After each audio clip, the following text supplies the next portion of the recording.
Hello, and welcome to Lesson 1 of P.3, the Collisions and Momentum Unit. I'm Machen Chia, a high school teacher using OpenSciEd and an OpenSciEd facilitator. In this unit, students explore physics concepts such as kinematics, dynamics, and linear momentum in the context of vehicle safety.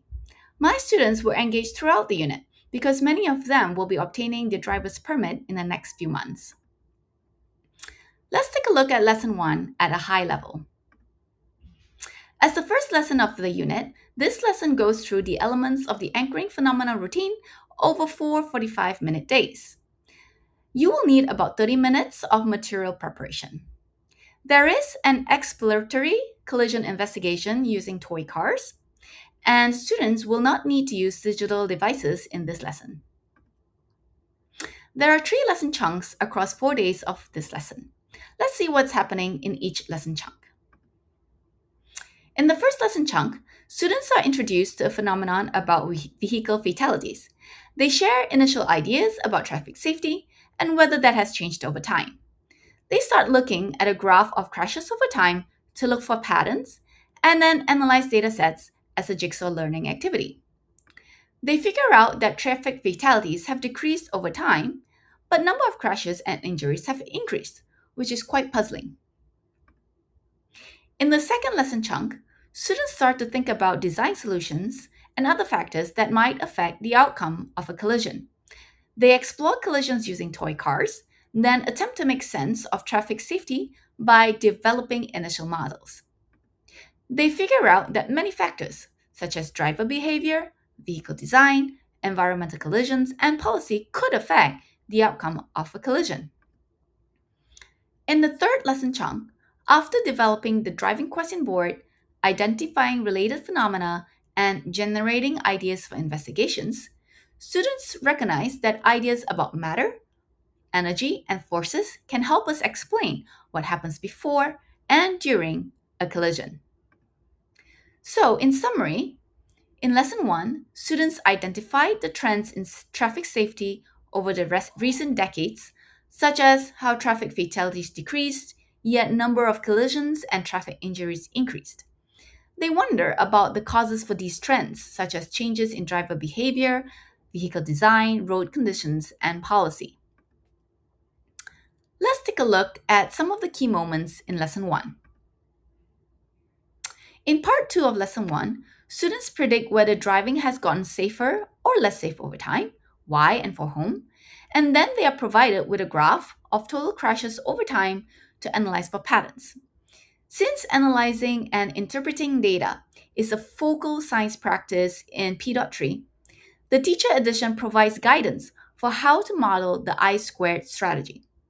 The first I is to identify the pattern. What do students see? For example, in this graph, the data shows a downward slope from 1996 to 2011. The second I is to interpret. What does this pattern mean?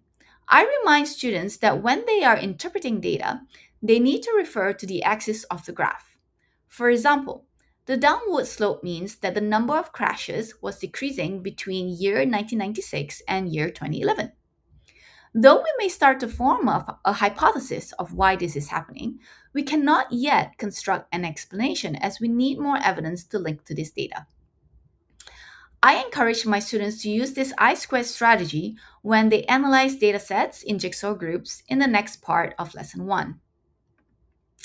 Then in Part 4 of Lesson 1, students make a public record of their noticings and wonderings about the data sets from the jigsaw activity.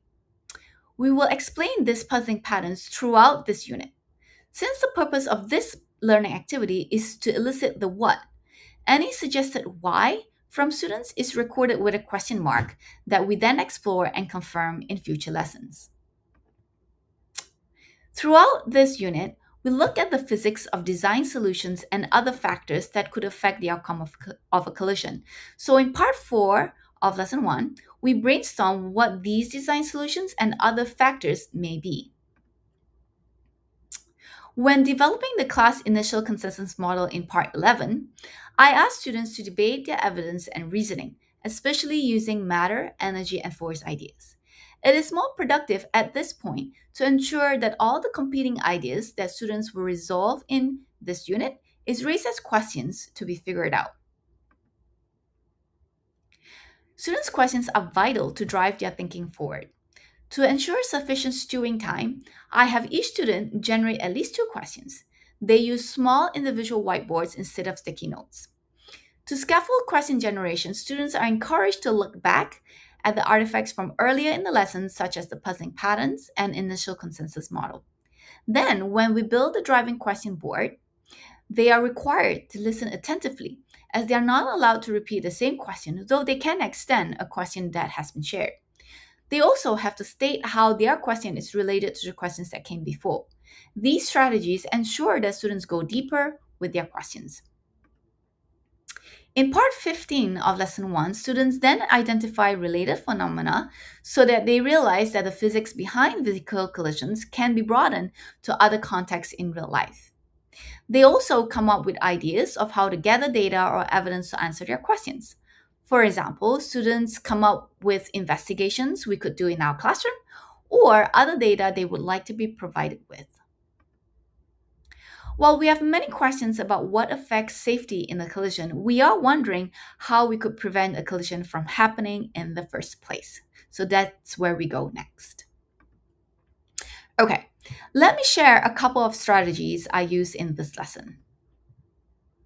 Since vehicle collision may be a sensitive topic for some students, as suggested by OpenSciEd, provide information about the unit to students' caregivers by sending out a home communication letter. I also provide the student mindfulness resource to my students during the class session before launching the unit.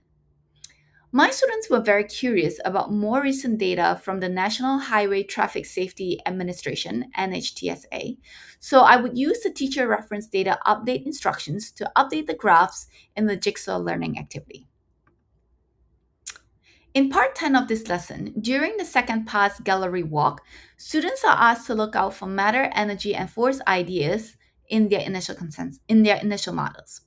Rather than using different color sticky notes, I pass out yellow sticky notes but have bundles of markers where each bundle will have a red, green, and purple markers, and they will use these different colors to record matter, energy, and force ideas that they notice. Since I have 5 sections of classes and limited wall space, I utilize digital versions of the driving question board and ideas for investigation posters. Each class section has their own posters, which students access through Google Classroom.